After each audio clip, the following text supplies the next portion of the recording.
How many like to make plans? Yeah, a few of us, some of us are not planners. How many are planners just kind of by nature? I'm just a planner. I'm a planner. Like, I love making plans. In fact, here's the thing with me. If you make plans with me, or I make plans, and you like tell me you change them, like for whatever reason, I get all mad. Like, so don't change your plans, all right? I get all irritated. Like, I had my day set, now I didn't do this, and now I don't feel accomplished, right? Have you ever done that? Anybody? So me, I'm a planner. I got to work on that. So pray for me in that area when plans change. Doesn't go well for me. Maybe you're like that, but I think we're planning people by nature. I think God kind of just instilled that in us. And if you're a Christian, or if you are still discovering what Christianity is all about, we believe God is a planning God. God planned it all out when he decided he was going to make this world. And so he made the plans to create the world, to design the garden, to put trees, plants, animals, fruits, everything. And then at the end of all that creation, he said, all right, now it's your turn to come into the scene, Adam and Eve. And he did that for a reason. He did that because he pre-planned what we would need by the time we got here, right? So, and we understand what that means, because when you plan for a birthday, wedding, quinceañera, whatever it is, you're pre-planning for, in anticipation for your guests, right? And so planning is kind of something that we always do. God is a planning God. He planned, when he created the world, he planned to send Jesus into the world after we messed it up too. So Adam and Eve said, well, we're going to do our own thing. And God said, okay, well, now I got to fix this. And he planned on sending Jesus. And then so he planned on using Israel, the nation of Israel, to one day bring Jesus into the world. And he planned, once Jesus did finally come to this world, he spent 3 years. And the plan that Jesus had was to disciple 12 guys for 3 years. So that way, after he died and rose again, they would be ready to carry out the work of God, and the church would be established. And so because Jesus was successful at his plans in discipling the disciples for 3 years, we're here today. And we exist as a church today because the plan was executed, it was thought out, and it continues today. And part of God's plan for the church is for us to keep moving. Now, we also have plans, and we like to make plans, and we're gonna just look at what that is today. Evie and I, we just came back from vacation, and we had to plan for that. We decided several months ago that we wanted to go to Cancun for a few reasons. One, I had never been there. Two, it's more affordable. And three, we hadn't been on a honeymoon yet. And so we decided, let's go for our 1-year anniversary and go hang out in Cancun, where the sand is like silk, right? It's like so amazing. It was like powder. And so we had fun out there. I have a few pictures that I want to share with you. They're somewhere around here. Where are they at, Josh? There they are. Okay, there's one. There, we were at the beach right there, and that's actually Hugo Sanchez's house, and he was a famous Mexican soccer player, and so he's got just a small little house off the beach there, 10 stories, no big deal. Evie and I there, we did this little painting project and painted this plate, so we have that as a memory. That was the outside of our balcony. So there's a pool right there, and just beyond the pool is the actual real water, the beach. And so if you can imagine at night, we just left the door open, and all you hear is just like all night. So awesome. Except for when like the party kids were going nuts out there. But anyway, no, they weren't there. There's the completed plate right there. There's us eating way too much. That's the I ate too much look. And that's the I told you so. We're still taking a selfie anyway. Picture, and there's some other fun thing we're doing, and I think one last beach picture there. So we had a lot of fun. There's one more, a little baby turtle.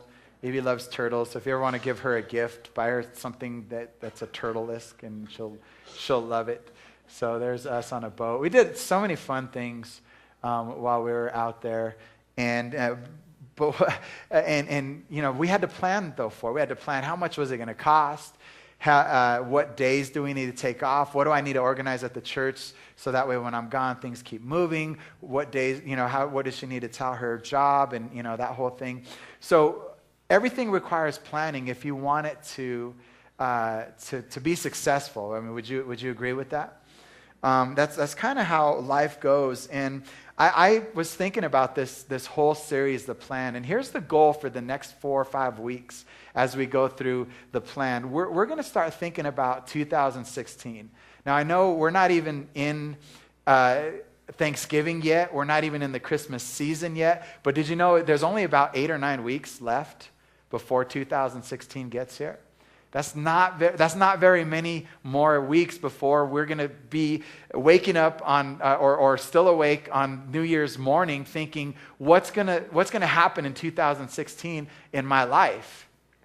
And here's my goal, and here's the thing for us. And today's going to be more personal than it is more about the church. Today is going to be the personal message that what are you going to do? And what have you been wanting to do? And what have you been struggling with? And what are the new things that are in your life that you say, here's where I am, and here's what I want to be doing, or here's who I want to be by the time I get to 2016. I want to have a plan, and I want to execute it. I don't want to wait till I get there. How many of you have ever done that? You wait, and then by the time you wait, like 3 months pass, and you're like, I never started it, right?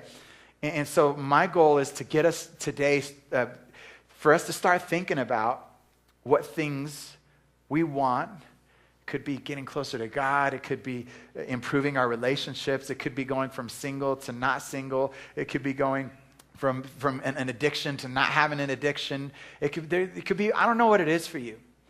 But I want us to start thinking about how that can be different in 2016 and how we can actually not just think about it, but actually do it and not stop. Okay. And so when I was thinking about this, I kind of think there could be more, but I think there's like 3 different types of plans that happen in our lives. All right. There's the planning that we plan for, okay, which is what my hope is. There's the things that we plan for, the birthday parties, the quinceañeras, the surprises, the vacations. And when you get there, when you finally get to that day that you plan, there are the days where you say, I'm so glad we planned for this, right? Or how many have ever cooked a little extra food and you're in the kitchen saying, I'm so glad I cooked that extra thing, because you knew that you were going to get more people and something just told you, and you're just kind of celebrating internally because you're like, oh, I'm so glad we had a backup plan. Or some people are like really backup plan people, right? And so the lights go out and here's the flashlight in their left hand, right? Like right away, they're backup. And so we have those kind of plans where we're so glad that it worked out because we planned, right? And all is good in the world because we made the plan. Then there's the type of planning that you didn't plan for, right? The unexpected plans that happen. Some of you have more, what did you say? Yes, I was actually going to say that. Some of you have bigger families and you didn't plan it, right? You just kind of woke up and you're like, hey, guess what? We're expanding in 9 months, right? We got to get somewhere. Didn't plan it, it just happened, right? Or maybe you planned to take a few days off and then you got sick. You're like, really? Like on my days off, I'm in bed and I'm sick. I mean, aren't those the worst type of things, you know? Or sometimes maybe you go to the store hungry and you walk out with everything you could possibly think of, chips and all this, like you go nuts at the store because you show up hungry and you didn't plan on buying that much food, but you bought it because you were hungry, right? Or maybe you were like us a few months ago. We walked into the Microsoft store, right? And then, which by the way, if you're a parent, that you got to really know what you're not going to do and what you are going to do, right? When you walk in there. And so Jose walks in there and he's looking at this race game and his eyes are just like, and he's looking at the demo on the wall and he's looking at the kids playing it. And then he looks at me. I'm like, oh, don't look at me like that, right? Don't do that to me, right? And so he's just like in awe of this game. And then all of a sudden, it's amazing how kids do this. He came up with like 10 different reasons why it would be a benefit for him to have that game. And I'm like, why can't you do this for school? Or why can't you do this for homework? Because you were really creative in convincing me on why you need that game. And so we walked out $60 less poor, okay? So we didn't plan on that. So how many have ever, parents, we've ever done that, right? Hard to say no. Oh, right? So there's the plan, there's the things that we didn't plan for. I mean, some of us, we had a year this year, and you didn't plan on some of the tragedies that happened in your life, and you didn't plan on maybe deaths that happen in your family, or a divorce, or just you didn't plan on it. If you were to think back in January, the last thing that you would think that have happened, that the things that happened this year, you would have never thought back in January, right? Because life was different. And so there's those types of plans, the unexpected, like, oh my God, like what why? And then there's the third type of plan. There's the planning that I want to talk about over the next few weeks. And there's the plans. These are the plans that you wish you would have made, or the plans you wish you would have stuck to. We all have them. I mean, for some of us, maybe you got to this last summer, and you're like, man, I was supposed to be 10 pounds lighter right now, right? Or at the beginning of the year, I started working out, and I stopped after like a week. Right? Or I wanted to start eating healthy, and I stopped by 7-Eleven and got a large nacho. You know what I mean? Like I don't know what it is for you, but maybe it's more serious. Maybe, you have this internal pain, and it comes out in anger. And so you told yourself in January, I don't want to be angry anymore. I need to let some of these things go. I don't like living like this. I don't like taking it out on my kids or my spouse or my coworkers. And I don't want to live with this anger. And so my goal this year, and you're looking back on it because you didn't do it yet, my goal was to get rid of this. But just last night, I blew up again with my family. And maybe for some of you, it's an addiction that you desperately want to get over. And you're just like, I can't, I thought by now I would be through it, and I'm not. Maybe you're still single, and you didn't want to still be single. Maybe, I don't know what it is. Maybe you wish you bought a house a couple years ago so you can like make triple like this summer or whatever. Like, I don't know. You wish you had done that, right? But here's the thing. Here's the thing that I believe. One of the reasons why these types of plans are so difficult to carry out is because the majority of them require a life change and some kind of discipline. And here's your first note if you're following along. And in fact, I think, let me just give you the definition of plan first. It's an intention or decision about what one is going to do. Okay, that's the definition. And then the verb part of that is to decide on or arrange in advance. So my heart, and I really want you to hear me on this, my heart is to do this, is to be intentional, to decide what you're going to do and make an arrangement in advance to do it. One of the worst feelings in the world is to get to a certain part in a certain season in your life and say, I regret not doing that. I could have been here by now, by this day, by this summer, by where I'm at today, I should have been this. Or I should no longer be addicted to this. Or I should have stopped this a long time ago. And I was on a path, and for some reason, after a week, I gave up. After 2 weeks, I gave up. After a month, I gave up. After a day, I gave up. And I didn't carry it out. And now I'm looking at myself with regret, and for some of us, disgust, and for some of us, pain, and for some of us, just why can't I do this? And one of the things, again, one of the reasons why it's so hard, and it's in your notes, plans that involve discipline, and I would add life change to that, are the hardest plans to keep. Because these types of plans, again, and they're always the ones, if you think back to the plans that you gave up on, it required some kind of discipline, some kind of life change, and you could even throw in some emotional feelings in there. In other words, there's for some of us, the changes that we need to make are emotional because it involves leaving somebody or being vulnerable in a relationship or admitting that you're wrong or asking for forgiveness, and that all carries an emotional baggage or pain with it. And so you don't do it because you don't want to get through that season, right? And for some of us, it's just a life change. It's like, I need to start, exercising a little more. I need to start eating a little bit different because the doctors told me this, or I just know, like, it's not healthy, or I just want to feel better. Like, there's just different things, and you just, the discipline, the life change, the emotional toll that it takes on you keeps you from continuing with that plan that you really want to stick to. And you really want it to you've seen your friends, you go onto Instagram and you're like, wow, they look great. Or you see somebody that's accomplished this or that. And you're like, man, they did it, and I can't. And if you're taking notes, the next note here is, and I want us to just really, really let this sink in. A plan with no vision will almost always fail. A plan with no vision will always fail. Now, here's what I mean by that.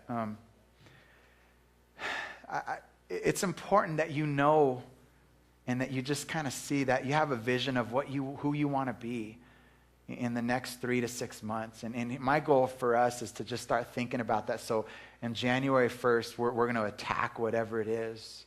And I'm not saying you can't start now. You could start today. You can go and start right now doing whatever it is. But my whole thing is, let's think through this. And let's walk through this series and eliminating obstacles that keep us from being committed. And it's not easy, but you have to see it. You have to be able to see it. Again, we're about 8 weeks out from 2016, and I want us to desperately do something in our lives that we've never done before. And as a church, in the next few weeks, I'm going to talk about some things as a church that we're going to do that we haven't done before. And I've always been a really big believer, and if you want to see something, and I think Craig Rochelle said, if you want to see something that you've never seen before, you have to do something that you've never done before. And that's so true. That's so true. I don't want us to go another year with regret. And I don't even want you to feel any kind of regret towards the end of this year. I just want you to just, whatever you thought you think you failed at this year, just eliminate that and let's start planning for next year. Yes? What do you think? And here's the thing. Here's what we're going to learn today. The equivalent, the missing piece for each and every one of us, including myself, is this. And it's keeping our eyes focused on Christ. That's the missing piece. It's when we lose focus, and that's what we're going to learn today.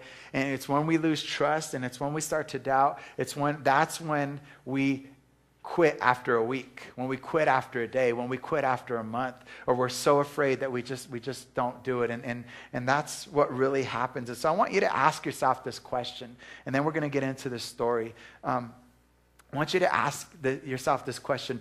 What would the future you want you to do?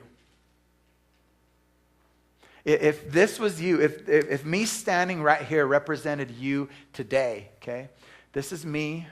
I know what I want. I know what I need to change. I know what I need to get rid of or let go, whatever it is, okay? Whatever it is. And you could just kind of see yourself, imagine yourself in January of 2016. And let's just put ourselves here for a minute.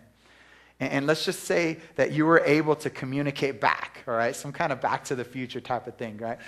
And you were able to just say, look, there's where you are today. This is how I want you to look. And this is what I want you to be focused on in January. Does that make sense? What would the future you tell you to do? And you might be over here saying, I feel great now, or I finally got over it. It is possible to get through it. And you're here, and I want you to listen. Ultimately God, we know that, but I want you to listen to what the future you would say I want to do. I want to be enrolled in school by now, okay? I'm enrolled in school now. I'm doing good. I can't wait to start on January 17th or whatever the first week in school is, and I'm doing that, whatever it is. And over here, all right, that's what I'm going to do. You know, we all have something, right? Is that not true? We all have something that we want to reach, get over, get through, and accomplish. And we can do that with Jesus' help and his power and focusing on him. And so ask yourself that. In the Bible, one of the greatest stories of faith and doubt and courage all happens with this familiar story that you've probably heard, where Jesus walks on the water. And for most of us, we've heard that story several times, and I hope that we hear it in a different way today. We're going to read this here in a moment, but I want to give you some context into this story. Just before this event happens, Jesus had just finished a miracle where he fed 5,000 people. How many remember that story? There was the fish and the loaves, right, that the young boy had. All the people were following Jesus, and they followed him far enough away to where there was no food. And this little boy says, hey, I have some fish and I have some bread. And Jesus said, that's enough. And he did a miracle, and he ended up feeding all of those people who were following him. It was a miracle. You know, they had these baskets, the Bible describes, and it was like the food just kept coming out of them. It was nothing short of a miracle. There was no panaderia nearby, right? There was no fish and taco place, right? And there was none of that. It was a straight miracle from God. And so they had just seen this miracle, and this is where this story begins, all right? Right after that, and in verse 22 of Matthew, chapter 14, it says this: immediately, and anytime you see immediately or right after, you see these words, that means this happened right away. This happened exactly right after that miracle. So immediately, Jesus made the disciples get into the boat and go ahead of him to the other side while he dismissed the crowd. After he had dismissed them, he went up on a mountainside by himself to pray. Later that night, he was there alone. So before we continue from there, I want to stop right there. Jesus, again, had finished this miracle, and Jesus knew what Jesus needed to do for him, okay? And again, we learn planning. We learn what Jesus had to do, and we learn what he did in order to do what he had to do. In other words, Jesus knew that this has been a long day. There's been a lot. I've had to talk a lot. There's a miracle been done. The people are like, they just won't stop following us because of they're seeing his miracles. I mean, who wouldn't want to follow Jesus, right? You want to see miracles. He's feeding you. Everything's happening. But he knew what he had to do. He knew he had to get away alone with the Father. So he just said, all right, disciples, I want you guys to get in the boat and you go that way. You go across the lake, right? And then to everybody else, right, who's been following me, you're fed, right? We full? You full? Okay, you ate enough? All right, go home for the day. All right, now I'll see you guys later, right? So he made plans knowing what he needed to get alone with the Father, which, by the way, we all need to make time to get alone with God. And if you don't currently do that, I want to encourage you to do that. You need to do that. You need to spend however long, 5, 10, 15 minutes in the morning and just you and God. God, help me today. Whatever that looks like. God, use me today. God, keep me from this today. Whatever it is, connect with God. Read a chapter of the Bible. And so he got away. He knew he needed to do that. And we see this as something that he's done several times in the Bible. We see that Jesus went away with the Father. So he delegated out everybody to do something so that way he had his time, his alone time. So parents, that's a good thing for you to learn too. You guys need alone time. So delegate out the kids. All right. Yes? No? All right. The moms say, oh. All right. And, 24. And the boat was already a considerable distance from the land, buffeted by the waves because the wind was against it. Now, depending on what version you read, that buffeted is, we think of buffet, and especially when we just got back from vacation, we're like, geez, we ate too much. But that word really means that the wind was a big storm in the middle of the lake. They were right about the middle of it. About 3 or 4 miles in. It was about 3 to 6 a.m. in the morning, and all of a sudden things came crashing. It was just a crazy scene. They're trying to row past it to get past the storm, right? And literally that word buffeted by the waves, the literal Greek translation means that they were being tormented by these waves. They were basically tormenting them. And it's interesting because if we believe what Jesus said, and we do, we believe that he was all God and all human, Jesus knew that storm was coming, right? And so he's like sending them right into the storm. Can you imagine that? Thanks, Jesus, right into the storm. You knew it was coming, right? But here's the deal. Jesus was preparing the disciples. The disciples had to be convinced that Jesus was the Son of God because it was going to be their job to spread the gospel when he was gone, right? So Jesus put them in situations where the miracles happened so that they were beyond convinced that Jesus was, who he said he was going to be after he left. Are you following me with that? And so a lot of this, they're seeing miracles up and right in their face. And even then they kept asking, like, is it him? Like, are we sure? What are we doing? We gave up our professions. And so Jesus sends them in the storm. And here's what happens. Shortly, in verse 25, shortly before dawn, Jesus went out to them, and they're in the middle of the storm, walking on the lake. When the disciples saw him walking on the lake, they were terrified. It's a ghost, they said, and they cried out in fear. Now, I don't know about you, but if I see somebody walking on the water, it's not going to go well for my heart, right? I think that and I'm one of those panic type people, so please, if we ever have okay, there's two, let me just a side note. There's two kinds of people in emergency situations. They're the ones that panic and don't know what to do. And then there's the brave guy that goes over there and say, oh, I'll save you, and goes through all the blood and guts and says, you okay? I'm the panic person, so don't count on me to I'll be having a heart attack, running around, looking around the corner. Is it safe yet? No. But they were freaking out. And who wouldn't, right? Who wouldn't freak out? Who's ever saw anybody walk on the water? Of course they're going to think it's a ghost. Of course they're going to think it's something supernatural. And by the way, this was a real legitimate miracle. There's a lot of churches, a lot of pastors, a lot of commentaries that try to explain it away, that he was standing on a sand thing under the water or a rock. No. Jesus created this world. In John, it says, in the beginning was the Word, and the Word was with God, and the Word was God, and through him everything was made. He had power and control over creation. And so, if God can create this whole world and give us life and just speak everything into existence, I'm pretty sure he could walk on the water. And he was. And so they're freaking out. And then I like this. I love the descriptions that the words, and by the way, Matthew, who was the author of this book, was on the boat at the time, okay? So he's experiencing this whole thing. But Jesus immediately said to them, and it's like, wait, before you have a heart attack, Joe, right? It's me, right? It's me. Take courage. It is I, right? Don't be afraid. It's him, but he's still walking on water. That's still crazy, right? That's still an impossible thing that he's doing. Jesus, he revealed himself to the disciples in a different way again because he's convincing them, he's showing them that I am the Son of God. I really am who I say I am. And it's going to be your turn soon. They heard the stories of the Red Sea. They heard the stories of the Jordan River, how God allowed his people. But they had never heard of anybody walking on the water. And Jesus did.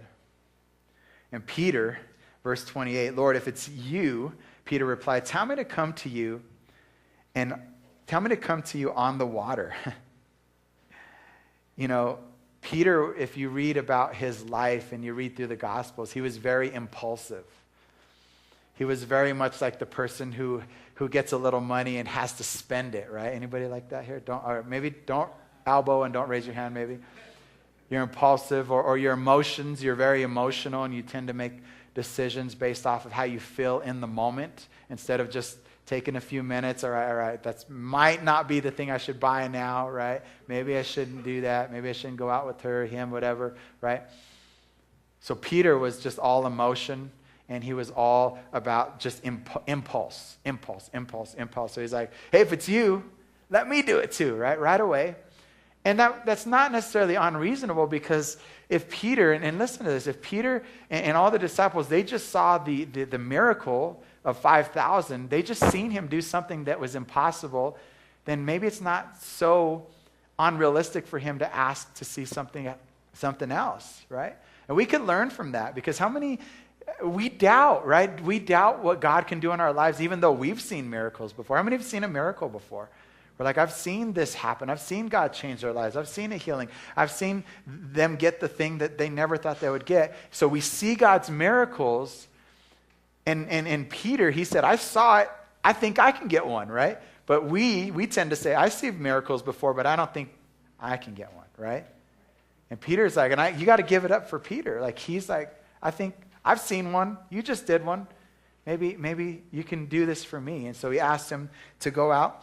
And Jesus says, come. Verse 29, he said, then Peter got down out of the boat, walked on the water, and came towards Jesus. Now, just imagine that for a moment.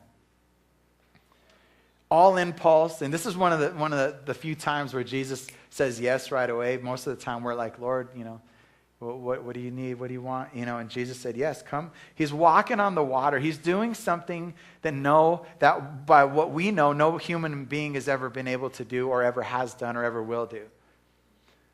No one's ever walked on the water before.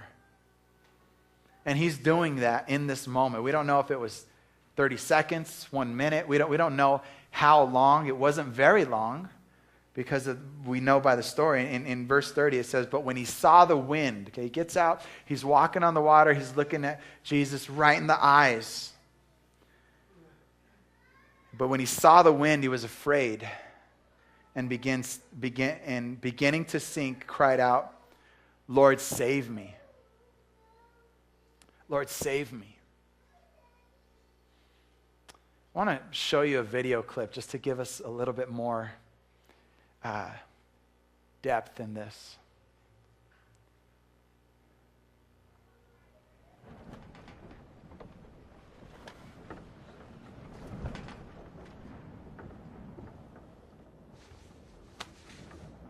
Why did he walk away just when we're getting strong? Surely a Messiah wouldn't leave us like this. A Messiah should be a warrior, a conqueror like David. Judas! Force is not the way. So tell me what the way of Messiah is. He's different.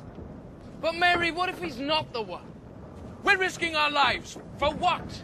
He has shown us his power. We must have faith in him. Come on! He'll not fail us.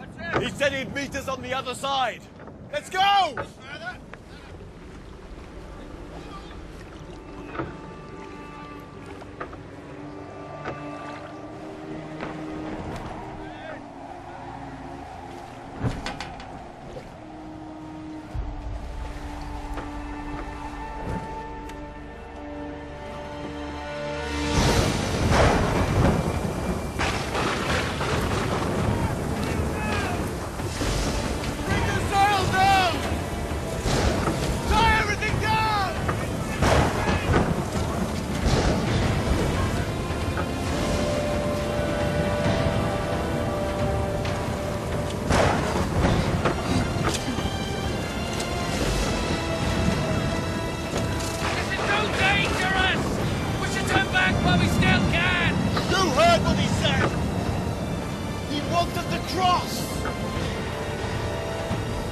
What is that?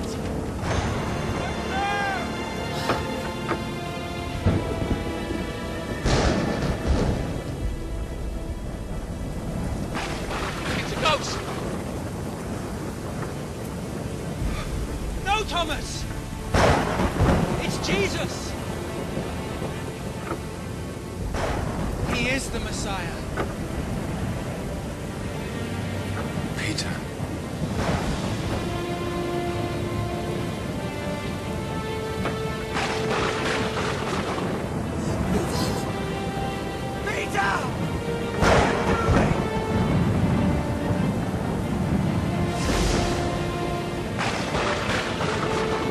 Don't be afraid. Come.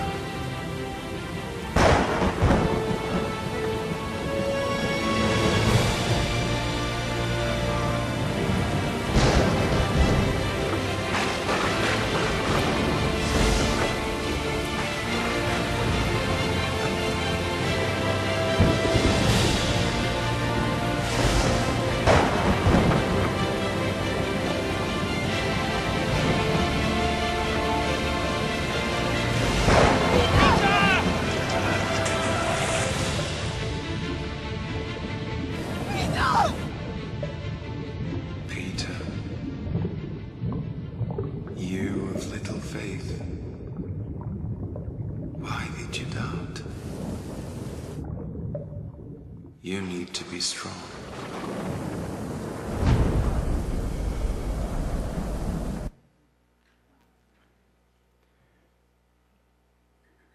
It's pretty powerful, huh?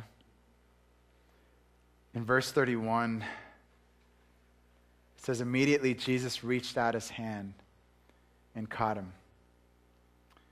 You have little faith, he said, just like we saw. Why do you doubt? That next note, that last note says, Peter stopped believing and let doubt take over. And when they climbed into the boat, the wind died down.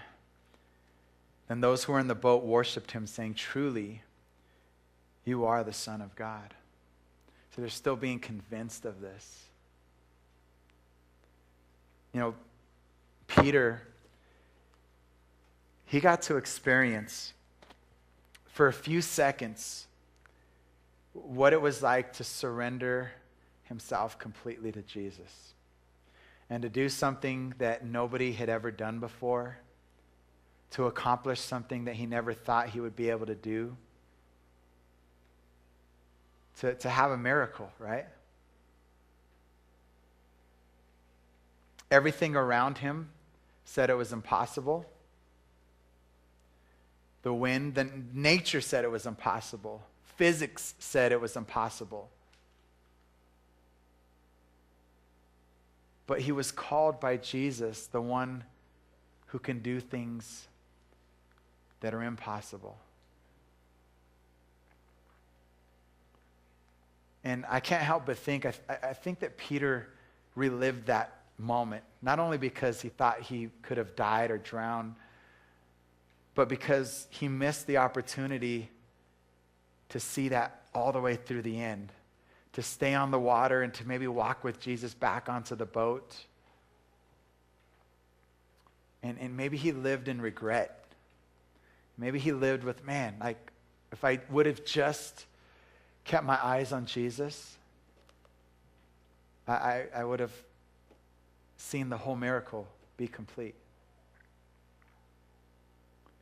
And there's things in your life, the things that we talked about, the plans that you gave up on, the things that you thought were impossible. Here's the things that you have in common with Peter. You told God, and maybe you tried it on your own, but you told God, I'm going to do this time. I'm going to change. I'm going to let it go. I'm going to let him go, her go. I'm going to start loving them more. I'm going to start saving more. I'm going to start living better, whatever it was. And you told God that. And for some of us, it lasted a day. For some of us, it lasted a week. For some of us, it lasted a couple of weeks. And we may have even seen results of that. I'm going to choose not to be angry anymore. I'm going to choose to forgive. I'm going to choose to talk to my children more lovingly. I'm going to choose to not go back to those friends or to not go back to that addiction. I'm going to choose. And you felt what it was like to be free for that short period of time, just like Peter. He felt what it was like to walk on water for just a few moments. And then it was over. Just like that. As soon as you felt that, as soon as you got a taste of what it would be like if you kept doing this and kept responding that way and kept eating that way and kept working that way and kept living different that way, you gave up because everything around you said, but I can't do this. You stopped because you went back because you doubted. You doubted. It was too impossible for you. And your emotions kicked in, your old friends kicked in, your old habits kicked in, your old way of comfortably doing things kicked in, the things you just kind of like kick in because you're like, I know I need to, but I just kind of like it, so I'm going to go back to that. Kicks in. And then you get to 3 months later, or you get to the summer, or you get to that one thing that reminds you, or that one person, and you say, that should be me. I should have been here by now, and you're this person now, and this person over here is saying, this is where I want you, but you're still that person in this situation right here. And it's all because we doubted, and we didn't keep our focus on Jesus. It is possible. Is it easy? No. Will you suffer some to change and to ask God to do something in you that you haven't done before, haven't seen before? I think so. But in the end, will you be better for it? I know so. I know you will. I know you will. Many of you know my story, and I don't, I almost don't need to say it, but I just want to encourage you that, 6, 7 years ago, I hit rock bottom, and some of you were there with me in my journey. And I didn't know what God was doing. I didn't know what he wanted. I had no idea. I was so afraid for my future. I didn't know what was going to happen. I wanted one, but I didn't know what it looked like at that point. And looking back, I took one thing at a time and I said, God, help me. And I wasn't perfect in all these things, but I kept going back to Jesus. And 6, 7 years later, I'm down 30-some pounds. I teach at one of the most prestigious gyms in the nation right now. I just finished my master's degree for theology. I got through the death of my father. You never forget that stuff, but you get through it. And we successfully merged 2 churches in the last 6, 7 years. And that wouldn't happen, and that would not have happened if I didn't keep my eyes focused on Jesus. And again, I wasn't perfect in it, and I struggled, and it hurt. And I had so many sleepless nights, I can't even tell you how many. But I know you can do it. I know if I could do it, you can do it. And I have so much more. Thank you. I have so much more I want to do. God just gave me a family. He restored. And I have so much more that I want to do with my life and our life and the church's life. And I don't want you to settle for anything anymore. I don't want you to settle anymore. It's time for us for you to make some changes. I don't want you to settle for just okay, or for just getting by, or for just this person continuing to be the same person up here. I want you to go into 2016 saying, I'm not going to be that person anymore.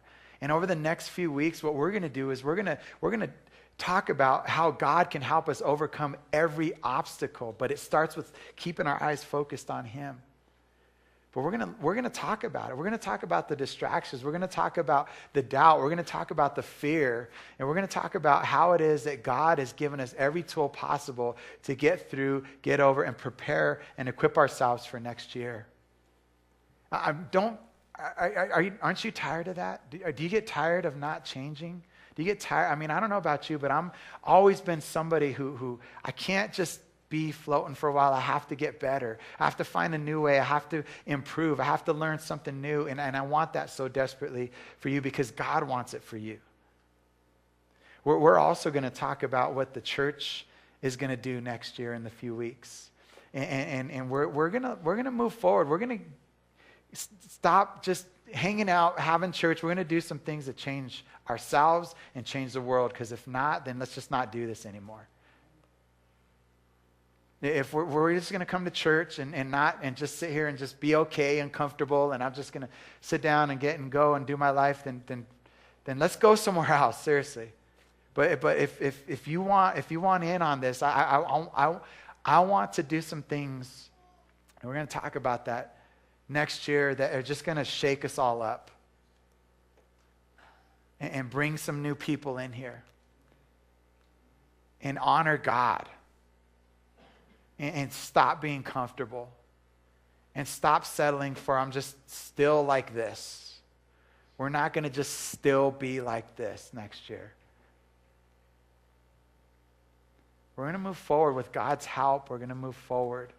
And we're going to become bigger, and we're going to become closer, and we're going to become stronger. And God, in the process, is going to get all the credit for it. Because it's only through him that we do this. Are you with me on this? Yeah? Can we do that? Here's what I want you to do. Here's what I want you to do. And Josh, if you can just kind of play some light music. I think we're okay with the lights on, but there's some, in your notes, I want you to do this. I want you to take the next few minutes, and I want you to write down 1 to 3 things that the future you would want you to change, overcome, or a goal that you want to reach in 2016. It could be one thing, it could be 2 things. There's room for 3, maybe there's more, but realistically, at least one thing that you would say, and do this. Don't look at me, look at your paper and do this. Look at your paper and just say, God, this is what I've been needing to do. And there's some ideas for you. There's maybe getting closer to God, personal goals. Maybe it's improving your marriage, or maybe it's getting married. Maybe it's your finances, or just you live check to check and you don't want to do that no more. Your relationships, your addictions, reading the Bible. There's some ideas for you, but what is it that you've been needing to change, accomplish? You want to feel successful about something next year? I don't know what that is, but please, write it down.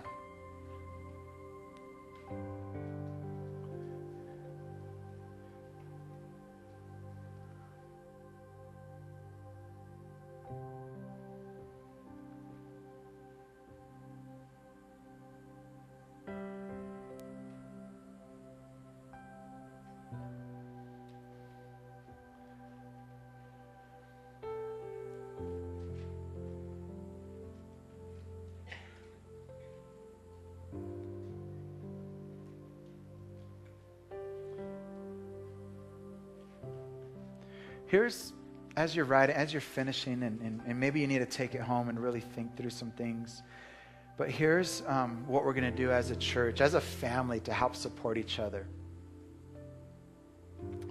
The next few weeks, we're going to talk about things that keep us from this, okay? That's one thing we're going to do. And in January, and I just got to, point this out, that God's been using Mike to relaunch a small group, and we're starting again this Wednesday. Be there. But in January, we're going to launch another group, another study here. We're going to keep it moving. That's going to help you be accountable to these decisions that you're making. And so it's going to be like a support group here at the church, where we meet and we check in and we say, what did you write down for 2016, and what are you doing to reach that? What are you doing to get closer to God? What are you doing to improve your marriage? What are you doing to help build more patience in your life? New disciplines. I don't know what it is, but as a church, we're going to do those 2 things. And obviously, we're always going to be praying for you, but we're going to talk about that. Next few weeks, you can't miss it. You got to be here, because it's going to give you the tools and help you understand how God has given us everything available to get through what we have to do, because it's not easy. There's fear involved. There's life change involved. There's distractions involved. There's procrastination. There's all of us. But I'm committed to giving you everything that I possibly can, that God teaches us, to help you change and get better. And we're going to be set. In 2016, we're going to be like at the starting. Instead of waiting to see what's going to happen, we're going to have our plan. And when 2016 hits, we're going to run. We're going to go. Yes? Let's pray. God, we come before you, Father, and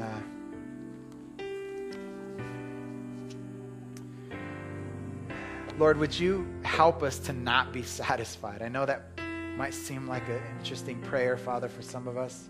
But Lord, would you cause us to be a little discontent from where we're at right now? And Lord, would you put in our hearts, would you instill in our minds a new way of thinking, Father, through your Holy Spirit, that would say, I'm tired of not getting over this. I'm tired of not getting through this. I'm tired of being this way. I'm tired of reacting this way. I'm tired of not being prepared for things. Whatever it is, God, would you please, please, please help us, Father?